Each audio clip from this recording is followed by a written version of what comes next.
మరి హల్లెలూయా చెప్దాం. హల్లెలూయా. దయచేసి కూర్చుందామండి అందరం. అందరం కూర్చుందాం.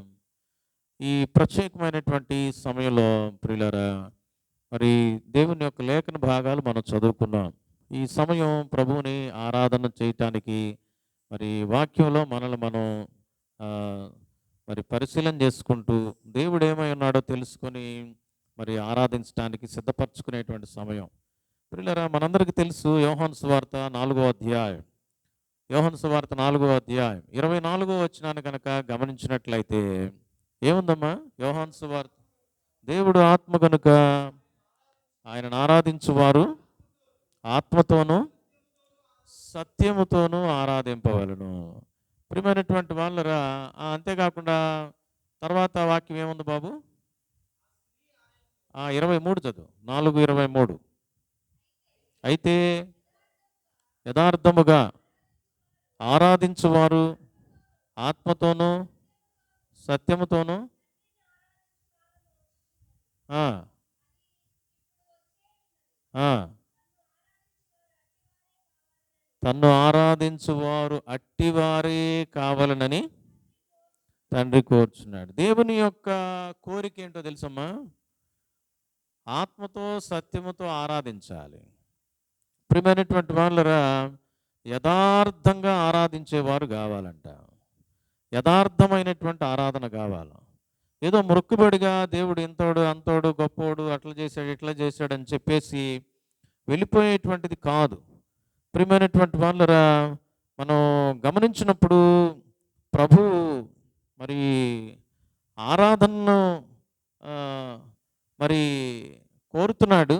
ఎట్లాంటి ఆరాధన అంటే ఆరాధించేటువంటి వ్యక్తుల యొక్క ఆరాధన.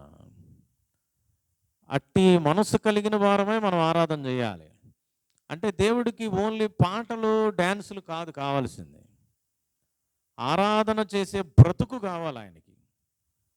అట్టి మనసు అట్టి హృదయం లేకపోయినట్లయితే నీవు ఎంత గొప్పగా ఆరాధన చేయటానికి మైకులు సౌండ్ బాక్సులు అవి ఇవి పెట్టి మరి ఇన్స్ట్రుమెంట్స్ పెట్టి ఎంత నువ్వు ఆరాధన చేసినా మరి అది ఆయనకు ఇష్టం ఉండదు. ప్రియమైన వాళ్ళరా, ఆయన ఆరాధించే వాళ్ళు యథార్థంగా ఆరాధించాలి, ఆత్మతో సత్యంతో ఆరాధన చేయాలి.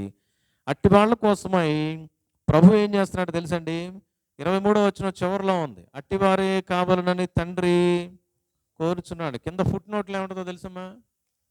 దేవుడు అంట వెతుకుతున్నాడంట, ఆరాధన చేసే వ్యక్తులను వెతుకుతున్నాడు దేవుడు. ఒట్టి ఆరాధన కాదు ఆయనకు కావాల్సింది. ఏదో విధంగా ఆయన్ని స్తుతించి మహింపరిచి మందిరంలో చేసేస్తే సరిపోద్దులు అనుకుంటే లాభంలా. భయభక్తులు కలిగిన జీవితం కావాలి, క్రమశిక్షణ కావాలి, పవిత్రత కావాలి, పరిశుద్ధత కావాలి, ఆయన వాక్యాలు పాటించే జీవితం కావాలి. ఇవేమీ లేకుండా కేవలం చప్పట్లు కొట్టి 4 పాటలు పాడేసి వెళ్ళిపోయామంటే ఆరాధన ఏదో తీసేసుకుంటాడు ఆయన అనుకుంటే ఆయనకు అట్లాంటి అక్కర్లేదు. 24 గంటలకు కూడా పరిశుద్ధ దేవదూతలు అందరూ కూడా ఏం చేస్తున్నారా దేవుణ్ణి? నిత్యము పరిశుద్ధుడు ఆరాధన చేస్తున్నారు. ఆ విధంగా ఆరాధింపబడుతున్నటువంటి దేవుడు నీ చేత నా చేత ఊరకేదో చప్పట్లు కొట్టించుకునే దేవుడు కాదు ఆయన. కనుక యథార్థంతో ఆరాధించే ఆరాధకులు కావాలని దేవుడు వెతుకుతున్నాడు అనే సత్యాన్ని గమనించిన వారమే మనం ముందుకు వెళ్దాం ప్రియులారా. ఈ దినం మనం గమనించినట్లయితే 2 కొరింథీ పత్రిక 8వ అధ్యాయంలో మనం చూస్తున్నాం. 2 కొరింథీ పత్రిక 8వ అధ్యాయంలో మరి అనేక విషయాలు ఉన్నాయి. వాటిని కాదు కానీ ఒక చిన్న విషయాన్ని మనం గమనిస్తాం. చూడండి, 9వ వచనంలో గమనించినట్లయితే మీరు మన ప్రభు అయిన యేసుక్రీస్తు కృపను ఎరుగుదురు కదా అంటున్నాడు. మన ప్రభు యొక్క కృప అనగానే మనందరికీ తెలుసు, అర్హత లేని వారికి అర్హత, యోగ్యత లేని వారికి యోగ్యతను కల్పించేది. ఒక వ్యక్తి జాబుకు అనర్హుడు, అతనిలో కావలసిన క్వాలిటీస్ లేవు, కానీ ఆ వ్యక్తిని క్వాలిఫై చేసేటువంటిది, అవకాశం ఇచ్చి జాబును కల్పించేది, అదే దేవుని యొక్క కృప. ప్రియమైనటువంటి వాళ్ళరా, మనం కనుక గమనించినట్లయితే మరి యేసుక్రీస్తు ప్రభువారి యొక్క కృపను మీరు ఎరుగుదురు కదా అని జ్ఞాపకం చేస్తున్నాడు పౌలు గారు. ఏంటంటే ఆయన యొక్క కృప, ఆయన ధనవంతుడై ఉండి మీరు తన దారిద్ర్యం వలన ధనవంతులు కావాలనని మీ నిమిత్తము దరిద్రుడాయను. ఈ ఉదయకాల సమయంలో మన ప్రభువు ధనవంతుడు, గొప్పవాడు, దేవుడు, అమర్త్యత కలిగినటువంటి వాడు, అక్షయుడు, మరి ఇంత గొప్ప బల సంపన్నుడు, సర్వ సృష్టికర్త, ఇంత గొప్ప దేవుడు నీ కోసం, నా కోసం మనల్ని ధనవంతులుగా చేయాలని, దరిద్రులమైన మనలను, పాపులము నికృష్టులమైనటువంటి మనలను ఆయన ధనవంతులు చేయాలని, మామూలు ధనవంతులు కాదు, పరలోకములో ఉండేటువంటి ధనం ఎలా ఉంటుందో పరలోకపు ధనంతో నింపాలని. ప్రియులరా, మన నిమిత్తమై ధనవంతుడైనటువంటి ఆయన దరిద్రుడయ్యాడు. తను అన్నీ కోల్పోవడానికి ఇష్టపడ్డాడు. తను ఊహించినటువంటి కార్యాలు మన పక్షాన చేశాడు. ఈ ఉదయకాల సమయంలో మన కోసమై ఆయన చేసిన గొప్ప కార్యాలు ఏమిటి, ఆయన ఏమై ఉన్నాడు? ప్రియమైన వాళ్ళరా, ఒక 4 ప్రాముఖ్యమైనటువంటి విషయాలు మనం గమనిస్తాం. చూడండి, ఇంత గొప్ప దేవుడు మన నిమిత్తమై దరిద్రుడయ్యాడు. ధనవంతుడైనటువంటి ఆయన దరిద్రుడయ్యాడంటే అన్నీ పోగొట్టుకున్నాడు, అన్నీ వదిలేశాడు, రిక్తుడైపోయాడు. నిన్ను నన్ను ధనవంతులుగా చేసే నిమిత్తమై, నిన్ను నన్ను మరి ఉన్నత స్థితిలో నిలిపే నిమిత్తమై. చూద్దాం ప్రియులరా, మొదటి పేతురు పత్రిక 2వ అధ్యాయం, మొదటి పేతురు పత్రిక 2వ అధ్యాయంలో కనుక మనం గమనించినప్పుడు ఒక అద్భుతమైనటువంటి మాట అక్కడ రాయబడి ఉన్నది. మొదటి పేతురు 2వ అధ్యాయం 20వ వచనాన్ని మనం గమనిస్తాం. తప్పిదమునకై దెబ్బలు తినినప్పుడు మీరు సహించిన ఎడల మీకేమి ఘనము? మేలు చేసి బాధపడినప్పుడు మీరు సహించిన ఎడల అది దేవునికి హితమగును. ఇందుకు మీరు పిలువబడితిరి. 21 చదవమ్మా. క్రీస్తు కూడా మీ కొరకు బాధపడి మీరు తన అడుగు జాడల యందు నడుచుకునవలెనని మీకు మాదిరి ఉంచిపోయాను. ఆయన పాపము చేయలేదు, ఏ కపటము లేదు, దూషింపబడ్డాడు కానీ బదులు దూషించలేదు, బెదిరింపక చాలండి ప్రియులారా. 24వ వచనం మధ్యలో కూడా చూస్తున్నట్లయితే, ఆయన తానే తన శరీరమందు మన పాపములను మ్రాను మీద మోసుకొని ఆయన పొందిన గాయముల చేత మీరు.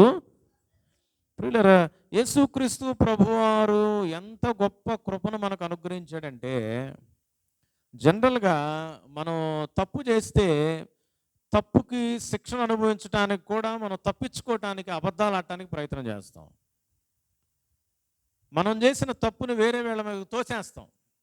ఇది ఎవరు చేశానంటే నేను చేయలే అంటాం బ్లంట్గా. అమ్మా ఏందమ్మా లేటుగా వచ్చారనంటే అబ్బాయి మేము లేటుగా రాలే, కరెక్ట్ టైంకి వచ్చేసాం, మీ టైం తప్పని అంటారు. అంటే మనం జనరల్గా స్వాభావికంగా మనుషుని యొక్క స్వభావం ఎలాంటిది అని అంటే తప్పును ఒప్పుకోలేనటువంటి పరిస్థితి. ఎవర్రా మీకు ఈ పండు ఇచ్చింది, ఎందుకు తిన్నారు మీరు ఈ పండు అని దేవుడు అడిగితే ఏమన్నాడు ఆదాము? అబ్బాబ్బే నేను నేను ఇది కోసుకొని తినలా, ఇదిగో నువ్వు ఇచ్చేవే, నువ్వు ఇచ్చినటువంటి ఏమి ఇస్తే తిన్నా నేను అన్నాడు. అంటే ఎంత టెక్నికల్గా వాడాడు చూసారా పదాలని. ప్రియమైన వాళ్ళరా, మనిషి స్వాభావికంగా అంటే ఎప్పుడైతే వారు పాపం చేశారో తన స్వభావం మారిపోయింది. దైవ స్వభావం లోక స్వభావానికి మార్పు వచ్చేసింది ప్రియులారా. కాబట్టి ప్రతి ఒక్కళ్ళు కూడా అయ్యా టీవీ చూస్తున్నావు బాబు, ఏం చేస్తున్నావు ఇప్పుడు దాకా అంటే అబ్బాయి ఏం లేదు, ఇప్పుడే టీవీలో ఏంటంట సబ్జెక్టుకి సంబంధించినవి చూస్తున్నారంట. నోరు తెరిస్తే అబద్ధాలు. ప్రియమైన వాళ్ళరా, ఇటువంటి జీవితాలు మనం మనుషుల్లో, పిల్లల్లో, పెద్దల్లో, యవనస్తుల్లో అందరిలో గమనిస్తాం. ప్రతి ఒక్కళ్ళు కూడా తాము ఏదైనా తప్పు చేస్తే దాన్ని ఒప్పుకోవడానికి ప్రయత్నం చేయరు. అట్ట కాదండి, ఇట్టండి, ఏదో ఒకటి కవరింగ్ లెటర్స్ పెడతా ఉంటారనమాట. తప్పు చేసే మన తప్పును ఒప్పుకోలేని పరిస్థితిలో మనం ఉంటుండగా తప్పే చేయనటువంటి యేసు ప్రభువారు బాధపడటానికి, శిక్షింపబడటానికి, సిలువ వేయబడటానికి ఏ కారణము లేనటువంటి ఆయన మనందరికీ కీడు చేసి కీడు అనుభవించటం కాదు, మనందరికీ మేలు చేసి కీడు అనుభవించడానికి ఇష్టపడ్డాడు. ప్రియమైన వాళ్ళరా, ఎంత గొప్ప ధనవంతుడో ఒకసారి ఆలోచన చేయండి. తన క్యారెక్టర్ ఎంత ఘనమైన స్థితిలో ఉన్నదో ఒకసారి ఆలోచన చేయండి. అందుకే అక్కడ తెలియపరచబడతా ఉంది. పేతురు గారు రాస్తూ మాట్లాడుతున్నాడు ఇక్కడ 1 పేతురు 2:20లో, తప్పిదమునకే దెబ్బలు తిన్నప్పుడు మీరు సహిస్తే ఏం గాను, తప్పు చేసావు, దెబ్బలు తిన్నావు, అది సహజం, అందరికి పడతాయి. నువ్వు తప్పేం చేయలా, నీకు దెబ్బలు పడ్డాయి, తప్పేం చేయలా, నీ మీద దోషంలు, నువ్వే పాపం చేయలా, నిన్ను రోడ్డు మీదకి ఇచ్చారు, నానా మాటలు అన్నారు, నిన్ను జైల్లోకి వేశారు, కోర్టులోకి వేసి తిప్పుతున్నారు, అవమానం అయిపోయింది, దాన్ని నువ్వు సహిస్తే అది ఘనం. యేసు ప్రభువారు ఎంతగా మన నిమిత్తమై దరిద్రుడయ్యాడంటే, ఆయన మేలు చేస్తూ కూడా మన కోసం కీడు అనుభవించేంత దరిద్రమైన నీచమైన స్థితిలోకి వెళ్ళడానికి నీ కోసం నా కోసం ఇష్టపడ్డాడు. ఆయన నీ కోసం నా కోసం ఇష్టపడ్డాడు. ప్రియమైనటువంటి వాళ్ళరా, మేలు చేసి కీడు అనుభవించినటువంటి దేవుడుగా ఉన్నాడు. మన పాపాలను దూరపరచడానికి ఆయన గాయాలు పొందాడు. ఆయన కార్చిన రక్తం చేత, గాయాల చేత మనకు స్వస్థత ఇస్తున్నాడు. ఆయన నలుగొట్టబడ్డాడు, ఆయన రూపాన్ని పోగొట్టుకున్నాడు. అందరికీ రూపం ఇచ్చేటువంటి ఆయన కురూపిగా తయారయ్యాడు. 10,000లో అతి సుందరుడు చూడనొల్లని వాడుగా అయిపోయాడంట. 53వ అధ్యాయం యెషయా గ్రంథంలో ఉంటుంది. ఇంత గొప్ప దేవుడు ప్రియులరా, మనం గనక గమనిస్తూ ఉన్నట్లయితే మన కోసమై మేలు చేసే, మంచి చేసే దేవుడు కీడును అనుభవించడానికి ఇష్టపడ్డాడు. రెండో ప్రాముఖ్యమైన విషయాన్ని గమనిస్తూ ఉన్నట్లయితే రోమాపత్రిక 5వ అధ్యాయంలో, రోమాపత్రిక 5వ అధ్యాయం చూడమ్మా, ఏం రాయబడిందో. రోమాపత్రిక 5వ అధ్యాయం, రోమా 5:6 వచనం నుంచి గమనిస్తే, ఎలయనగా మనం ఇంకనూ బలహీనమై ఉండగా క్రీస్తు యుక్త కాలంలో భక్తిహీనుల కొరకు, ఎవరి కోసమంట? బలహీనుల కోసమై చనిపోయాడు, భక్తిహీనుల కోసమై చనిపోయాడు. 7వ వచనం, నీతిమంతుని కొరకు సైతము ఒకడు చనిపోవుట అరుదు, మంచివాని కొరకు ఎవడైనా ఒకవేళ చనిపోవా. అయితే దేవుడు మన ఎడల తన ప్రేమను, అంటే ఒక రకంగా తన కృపను వెల్లడి చేయుచున్నాడు. ఎట్లనగా మనం ఇంకను పాపులమై ఉండగానే క్రీస్తు మన కొరకు చనిపోయాను.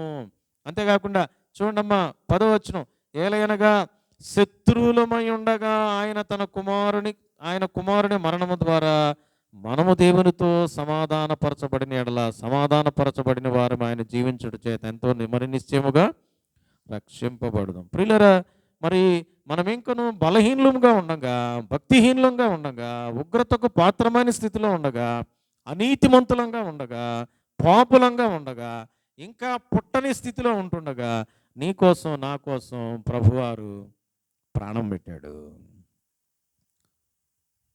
తను ఒక రకంగా చెప్పాలి అంటే, ఎవరినైనా భయంకరంగా కొట్టి చంపేశారనుకోండి, వాళ్ళ గురించి పేపర్లో రాస్తారు.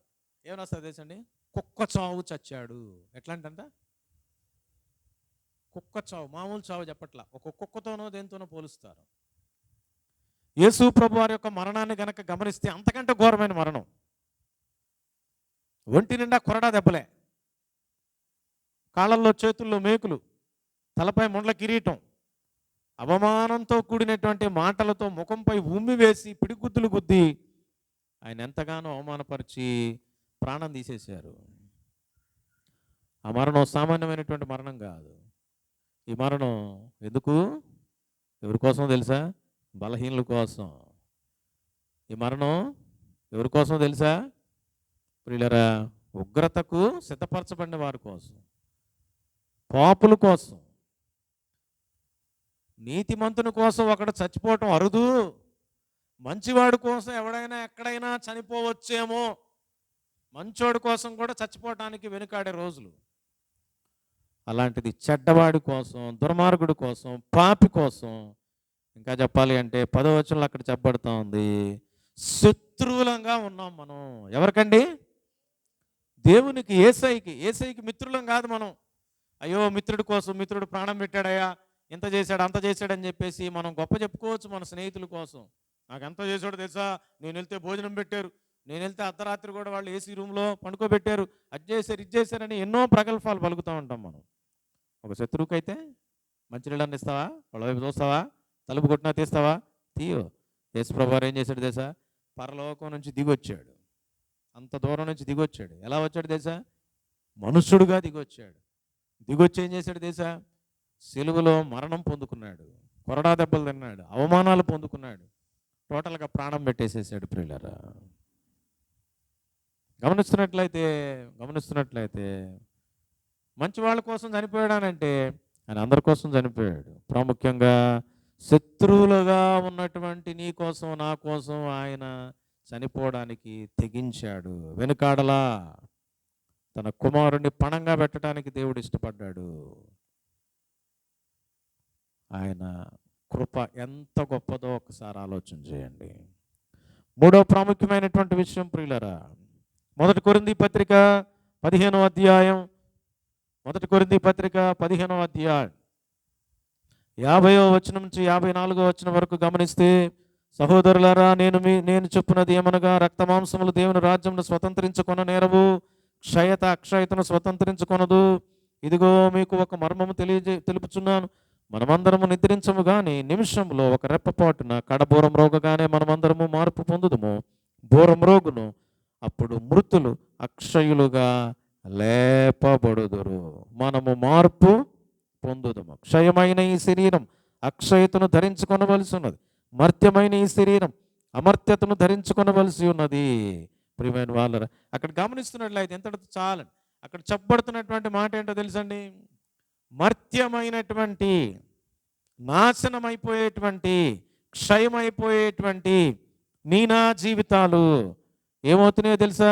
క్షయత అక్షయతను ధరించుకునే గొప్ప కార్యాన్ని చేస్తున్నాడు దేవుడు. తన యొక్క అద్భుతమైనటువంటి కృపను, అంటే అసలు మనకు అర్హత ఏమాత్రం లేదు, బ్రతకడానికే అర్హత లేదు, అలాంటి మనలను ఏం చేస్తున్నాడండి?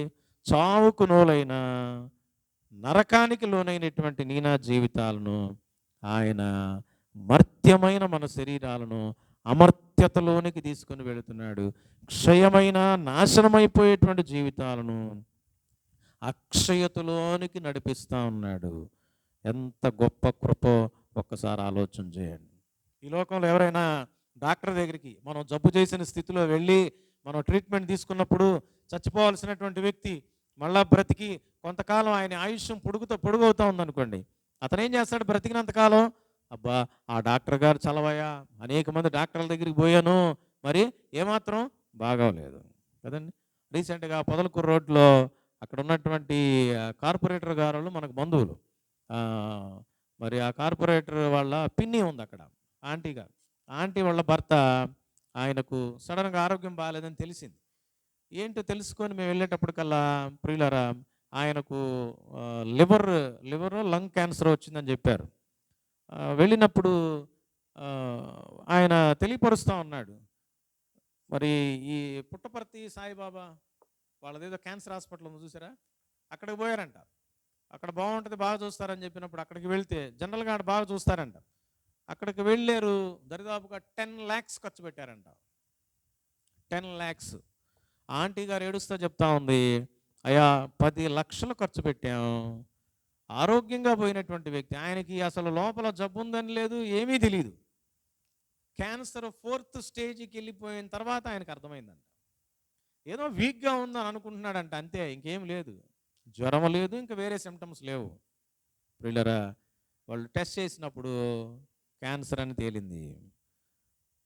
హాస్పిటల్కి వెళ్ళారు, అక్కడ 10 లక్షలు ఖర్చు అయింది. 10 లక్షలు ఖర్చు అయిన తర్వాత ఆమె చెప్తా ఉంది, ఆరోగ్యంగా వెళ్ళినటువంటి నా భర్తను ఒక శవం మాదిరిగా టోటల్గా మనిషి ఎట్టయిపోయాడంటే ఇక మా చేతుల్లో లేదు, రేపో మాపో చచ్చిపోతాడు, తీసుకెళ్ళిపోండి ఇంటికి అని చెప్పి ఇచ్చేశారంట. అటువంటి పరిస్థితుల్లో సరేలే అని చెప్పేసి నెల్లూరుకి తెచ్చేసి ఏడుస్తూ, నెల్లూరులో ఉన్న క్యాన్సర్ హాస్పిటల్ ఒకసారి చూపిద్దామని వెళ్ళారంట. అక్కడెవరు ఒక డాక్టర్ గారి పేరు చెప్పారు, ఆయన నెమ్మదిగా ట్రీట్మెంట్ స్టార్ట్ చేశాడు. మేము వెళ్ళిన రోజు అసలు ఆయన బెడ్లో ఉండి లేవలేని స్థితిలో ఉన్నాడేమో అనుకున్నాం. నేను బిందు వెళ్ళి ఆంటీ వాళ్ళతో మాట్లాడుతుంటే ఆయన బెడ్రూమ్లో నుంచి చక్కచక్క నడుచుకుంటూ వచ్చాడు, చాలా బలంగా ఉన్నాడు, చక్కగా ఉన్నాడు, మామూలుగా ఉన్నాడు, అంతకుముందు కంటే ఆరోగ్యంగా ఉన్నాడు. అసలు నేనే అవాక్కయ్యా. తర్వాత మాటలు అడుగుతా ఉంటే, ఏంటి అంకుల్ మరి ఆశ్చర్యపోయాం మేమని అంటే, అయ్యా అక్కడ దరిదాపుగా 3 నెలలు పెట్టుకొని 10 లక్షలు ఖర్చు అయింది. మొత్తం దరిదాపుగా ఇక నేను చచ్చిపోయేటట్లుగా చేసి పంపించారు. కానీ నెల్లూరులో ఉన్న క్యాన్సర్ హాస్పిటల్‌లో ఆ డాక్టర్ గారు చక్కని ట్రీట్మెంట్ ఇచ్చాడు.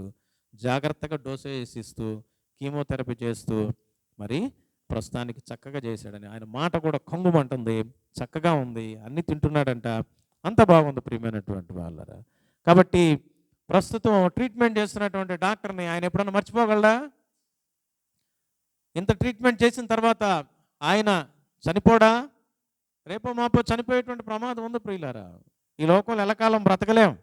కానీ యేసుక్రీస్తు ప్రభువారి యొక్క గొప్ప కృప ఏంటి అన్నట్లయితే, చనిపోవలసినటువంటి మనలను, నాశనానికి వెళ్ళవలసినటువంటి మనలను ఆయన రక్షించడమే కాకుండా ఇక ఎన్నటికీ మరణించినటువంటి అక్షయతలోనికి తీసుకొని వచ్చాడు.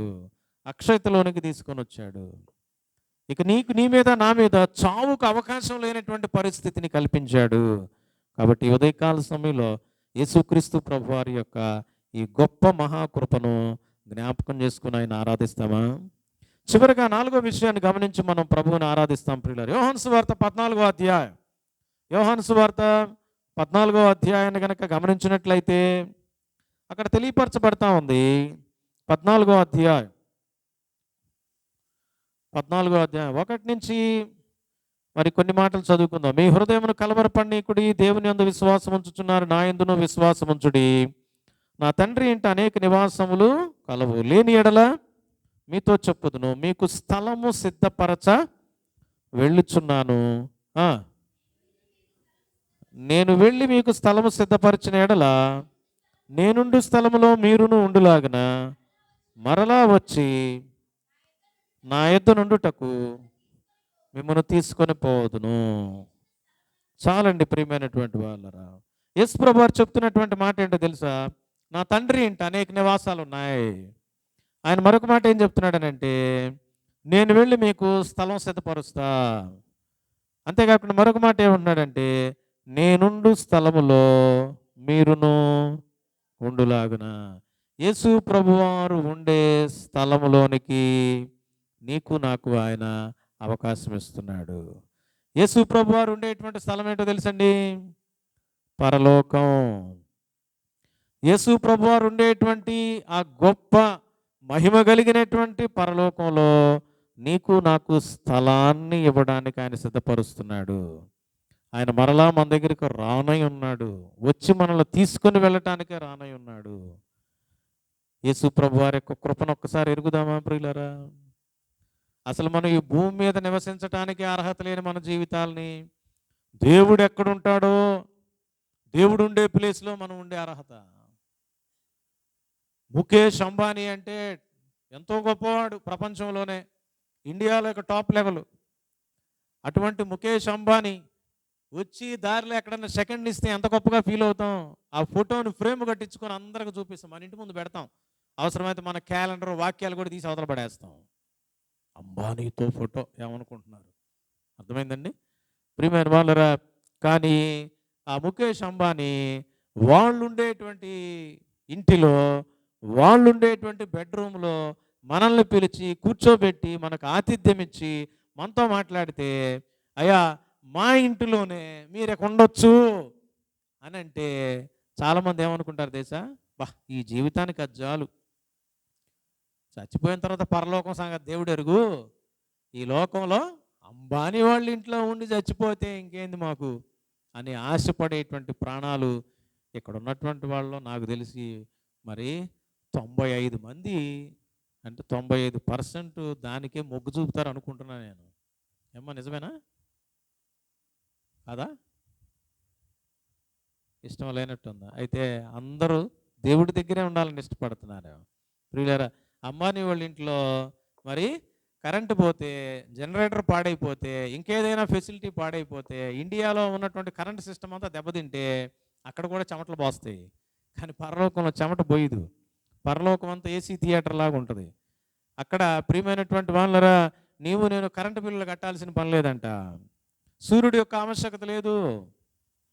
యేసు ప్రభు వారి ఒక సూర్యుని వలె వెలుగును అందిస్తాడు. అక్కడ ఆకలి ఉండదు, దప్పిక ఉండదు, కొట్లాట్లు ఉండవు, ఈర్ష్య అసూయ ద్వేషాలు ఉండవు. అయ్యో కాయ కష్టం చేసి, మోసాలు చేసి, దగాలు చేసి, కుట్రలు చేసి సంపాదించి నా పిల్లలకు పెట్టాలనేది ఉండదాడా. మన కోసం ఆల్రెడీ దేవుడు స్థలం సిద్ధపరిచినటువంటి ప్లేస్ అండి అది.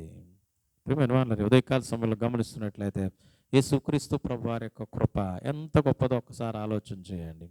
ఆయన ధనవంతుడు, మహిమ కలిగినటువంటి వాడు, ఇతరులను శిక్షించే సామర్థ్యం కలిగినటువంటి వాడు. ఆయన శిక్ష గుండా వెళ్ళాడు, మేలు చేసి కూడా శిక్ష గుండా, కీడు గుండా వెళ్ళాడు మన కొరకు, మన కీడును దూరం చేయడానికి. రెండవదిగా మనం చూస్తూ వచ్చాం, ఆయన శత్రువులమైన మన కోసం ప్రాణం పెట్టినటువంటి గొప్ప దేవుడుగా ఉన్నాడు. మూడవదిగా మనం చూసాం ప్రియులరా, మర్త్యమైనటువంటి మన యొక్క జీవితాలను అమర్త్యతలోనికి నడిపించినటువంటి దేవుడు. నాలుగవది చివరిదిగా మనం చూసాం, తను ఉండేటువంటి స్థలంలో మనము ఉండులాగిన స్థలాన్ని సిద్ధపరుస్తున్నాడు. అందుకొరకై మన కోసమై ఈ భూమి మీదకి మరలా రానై ఉన్నాడు. ఎందుకో తెలుసా? తనుండే స్థలంలో మనం కూడా ఉండాలి. తనుండే స్థలంలో ఎల్లకాలం ఉండాలి. తనుండే స్థలంలో తనలాగానే మనం కనిపించాలి. తన వంటి మహిమలోనే ఉండాలి.